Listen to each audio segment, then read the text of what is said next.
So, Dr. Maurer, you're a prolific general surgeon.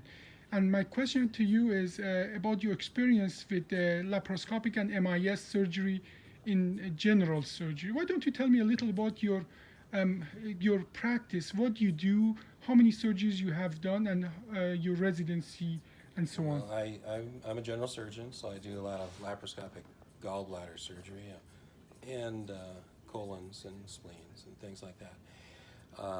During my residency, I didn't do any laparoscopic surgery. I learned how to do it the week after residency. May I ask when it was? That would have been in 82 or so. 82, okay.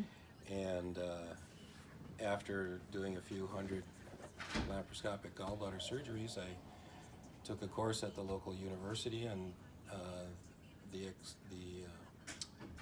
instructor, I found out, had only done 20 or 30 laparoscopic. Well, you have done surgeries, 400. when I've done several hundred. So he was a little surprised at that. And it seems like the academic people were kind of late adopters of laparoscopic surgery for some reason. It took them 5 or 10 years to catch up to the private practice doctors. During your residency, did the laparoscopic existed outside of the academic? It existed a little bit in GYN surgery, but not in general surgery. Okay, okay. And why do you think it's so hard?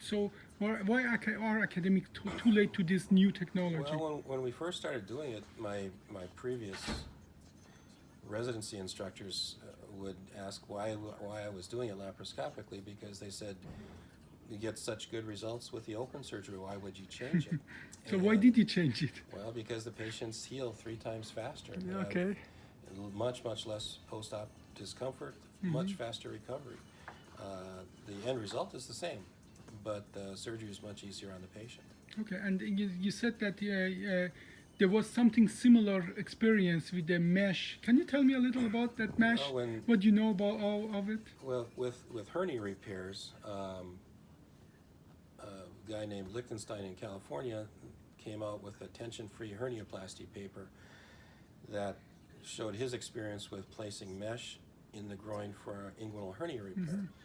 And he got recurrence rates in the 4% range, I believe, and no one else in the country was anywhere close to that. It was so much better than anyone else. Even the people who wrote books about hernia repairs weren't getting results like that. So nobody believed them initially until they started doing it, and they saw, well, yeah, we're getting good results too, and it hurts less too. Yeah, and this experience with late academic being late adapters is nothing new in your experience. No, it depends, I think, a little bit on where the procedure develops, but there are so many more non-academic surgeons than academic surgeons that a lot of things are being developed outside of the universities. So in your experience, open versus MIS or laparoscopic in your field, what do you think the impact of that has been in the general surgery and to the economy and to the health of the patient? Well, we do almost everything laparoscopically now, and if you can cut 2/3 or even just a half off of their recovery, that's a lot less expense in the hospital, and of course a lot less pain. Is there any question in your community about the superiority of the MIS? None. None. And but it took how many years for the It took for the adoption? 5 to 10 years for the academic places to fully adopt that. Okay. And what do you think? The learning curve is, and in your situation. It depends a lot on the surgery that you're talking about. If it's a surgery that you already know how to do in an open way, like gallbladder surgery, you know the anatomy, you're very familiar with it. The approach is pretty much the same. It's just not with a big incision. Then probably 10 or 20 cases is plenty to know what you're doing and be safe. Some other things might be a little bit more complicated and take more time. Okay. And what is the range of your experience in general surgery and laparoscopic? How many of those have you done? Gallbladder surgery is probably 8,000 or 9,000. Excellent. So you're an expert on this. By Everybody any does- standard that's- of care. That's the way we all do them now. Yeah. They're all that way. Yeah.